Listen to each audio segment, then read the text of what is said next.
मधु आजकल बहुत खुश थी क्योंकि ससुराल में उसकी पहली होली होने वाली थी। उसकी सास ने एक हफ्ता पहले ही बता दिया था कि पकवान में क्या क्या बनाना है। मधु ने भी अपने पति राकेश को बोलकर सारा सामान मंगवा लिया था और जल्दी जल्दी पकवान बनाने में जुट गई। घर पर उसने 2 तरह की नमकीन, गुजिया, बेसन के लड्डू इत्यादि पकवान बना लिए थे। उसे बहुत खुशी हो रही थी कि वो इस बार अपने पति के साथ होली खेलेगी।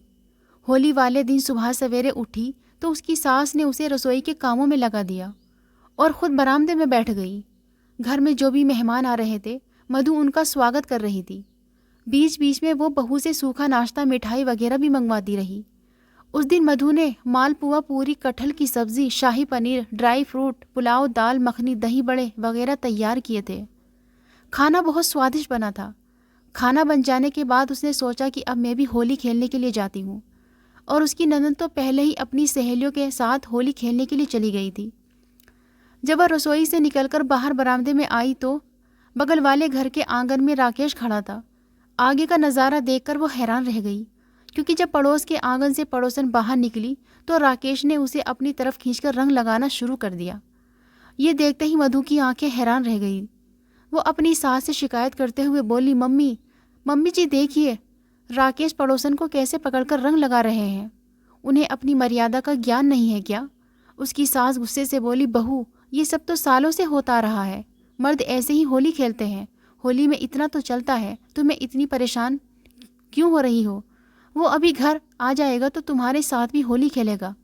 मधु गुस्से से तिलमिला उठी। वो सोचने लगी कि यहाँ ससुराल में मेरी पहली होली है और मेरा पति मुझे छोड़कर पड़ोसन को अजीब तरीके से रंग लगा रहा है। ऊपर से सास भी अपने बेटे की तरफदारी ही कर रही है।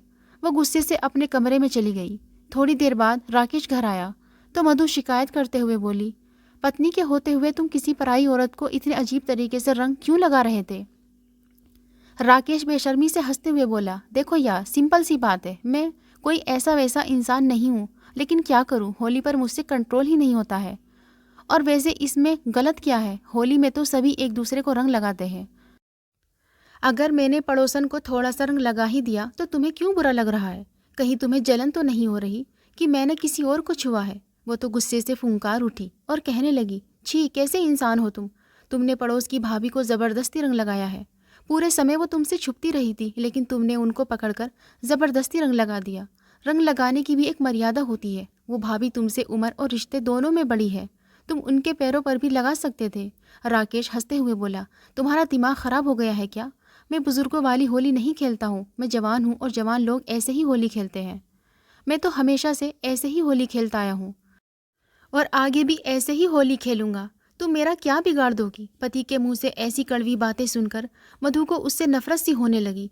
वो गुस्से से बोली, तो जाओ दुनिया भर की औरतों के साथ होली खेलो, लेकिन मुझे रंग लगाने की भी हिम्मत मत करना तुम। राकेश कहने लगा, मैं तुम्हें रंग लगाने के लिए तरस नहीं रहा हूँ। मेरे लिए बहुत लोग हैं, मैं उन्हें भी रंग लगा सकता हूँ। मधु की आंखों से आंसू बहने लगे। आज होली के दिन उसका सारा मूड ही चौपट हो गया था। उसकी आंखों से झरझर आंसू बह रहे थे। राकेश वॉशरूम चला गया। तभी उसकी सास ने उसे रोते हुए देख लिया और कहने लगी, ये क्या बहू, शुभ दिन पर आंसू बहाकर घर में मनहूसियत फैला रही हो? ससुराल में तो केवल तुम्हारी पहली होली है, बल्कि पहला त्योहार भी है। पहला त्योहार रोकर मनाओगी तुम? मैंने तुम दोनों के बीच हो रही बहस को सुन लिया है। अगर दुनिया की हर औरत तुम्हारी जैसी सोचने लगे तो हर घर में होली के दिन लड़ाई होगी। तुम तो बहुत ही झगड़ालू औरत हो। तुम्हें तुम्हें तो घुल मिलकर रहना आता ही नहीं है। मधु एक एक शब्द को दबाते हुए बोली, माँ जी, अगर ऐसी गलत बातों को सहन करके रहना ही मिलजुल कर रहना कहलाता है तो हाँ, मैं ऐसे मिलजुल कर रहने वालों में तो बिल्कुल भी नहीं हूँ।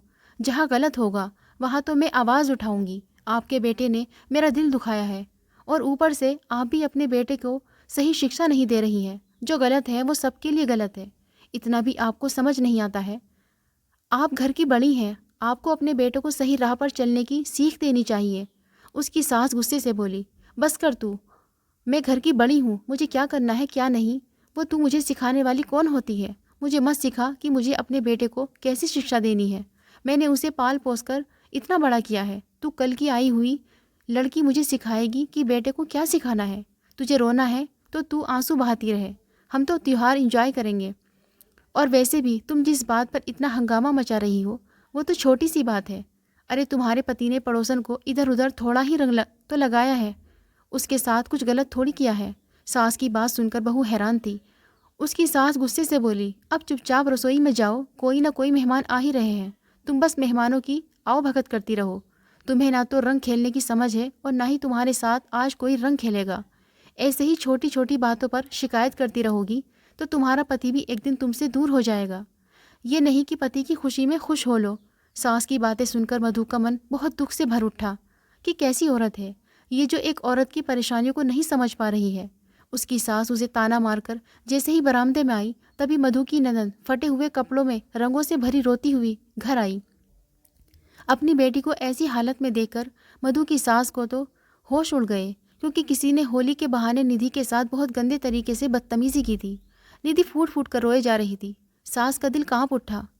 उन्होंने आगे बढ़कर अपनी बेटी को अपने आंचल में समेट लिया। निधि रोते हुए बोली, माँ, मैं अपनी सहेलियों के साथ होली खेल रही थी, इतने में 2-3 लड़के मुंह पर रंग लगाकर चले गए और देखो उन्होंने मेरी क्या हालत बना दी। इतना ही नहीं, उन लड़कों ने मेरी सहेलियों के साथ भी छेड़छानी की है। आज तो होली का सारा मज़ा ही ख़राब हो गया। मेरी सहेली अभी अपने अपने घर चली गई। पता नहीं कैसे घटिया इंसान हैं ये लोग, जो होली के बहाने लड़कियों को इधर उधर छूते हैं। घर में उनकी माँ ने सही संस्कार नहीं दिए होंगे। अब तो उसकी माँ शर्मिंदगी से खड़ी थी। वो बहू से नज़रें नहीं मिला पा रही थी। उन्हें तुरंत ही सबक मिल चुका था। उन्होंने बेटी को कपड़े चेंज करने के लिए कमरे में भेज दिया। थोड़ी देर बाद राकेश जैसे ही हाथ में रंग लेकर बाहर जाने लगा तो वो बीच में खड़ी होते हुए बोली, देख बेटा, होली में एक दूसरे को खुशियाँ के रंग बांटने चाहिए, लेकिन होली के बहाने अब मैं तुम्हें ये अजीब हरकतें नहीं करने दूंगी। तुम्हें होली खेलनी है तो अपने दोस्तों के साथ खेलो, यूं गांव मोहल्ले की औरतों को आगे से रंग मत लगाना। राकेश गुस्से से भड़क गया और कहने लगा, माँ, तू मेरे रास्ते में आने की हिम्मत मत करना, वरना मैं भूल जाऊंगा कि तुम मेरी माँ हो। उसकी माँ ने उसे एक ज़ोरदार तमाचा मार दिया। फिर कहा, नालायक, तुझे पता भी है किसी ने तेरी बहन के साथ होली के बहाने कितनी बदतमीजी की है। ये सुनते ही राकेश का खून खोल उठा और कहने लगा, कौन है वो माँ, बताओ, मैं उसे जिंदा नहीं छोड़ूंगा। उसकी माँ गुस्से से बोली, तुझे नहीं पता कि कौन है, लेकिन तू भी उनमें से एक बनने जा रहा है, इसलिए मैं तुझे रोक रही हूँ। पहले तू खुद में बदलाव ला, बाद में दूसरे लोगों के बारे में सोचना। अब तो राकेश भी खामोश खड़ा रह गया। वो कुछ सोचते हुए कमरे में वापस चला गया। थोड़ी देर बाद नहा धोकर साफ सुथरे कपड़े पहनकर वापस अपनी पत्नी के पास आया और उसने अपनी पत्नी के गालों पर रंग लगाते हुए कहा, सॉरी मधु, होली के बहाने से मैं गलत कर रहा था, लेकिन आगे से ऐसी गलती नहीं होगी। मधु ने राहत की सांस ली कि कम से कम पति ने तो सही रास्ता बनाया। आज उसकी सास को भी सबक मिल चुका था कि वो तुरंत ही समझ गई कि बहू का विरोध करके वो गलत कर रही थी। तभी निधि के दोनों सहेलियां उसके घर आई और कहने लगी, सुन निधि, हमें पता चल गया है कि वो लड़के कौन थे। मम्मी पापा उनके घर जा रहे हैं। निधि ने तुरंत ही अपनी माँ को सब कुछ बताया तो सभी लोग मिलकर उन लड़कों के घर गए। जब उन लड़कों के माता पिता को पता चला कि होली के बहाने उन लोगों ने निधि के साथ बदतमीजी की है, तब उन लड़कों के माता पिता ने उनकी खूब पिटाई की और आगे से उन्हें ऐसा नहीं करने की चेतावनी भी दी। दोस्तों, राकेश को समझ में आ चुका था कि वो होली के बहाने मर्यादा की रेखा को पार करके गलत कर रहा था, लेकिन ऐसे बहुत से लोग हैं जो होली के बहाने महिलाओं को गलत तरीके से छूते हैं। ऐसे लोगों को उचित सबक सिखाना बहुत ज़रूरी होता है, वरना उनकी हिम्मत बढ़ती चली जाती है। अगर आपको हमारी आज की कहानी पसंद आई है तो इसे लाइक करें और अपने दोस्तों के साथ शेयर करें, और हाँ, चैनल पर नए हो तो प्लीज़ चैनल को ज़रूर सब्सक्राइब करें।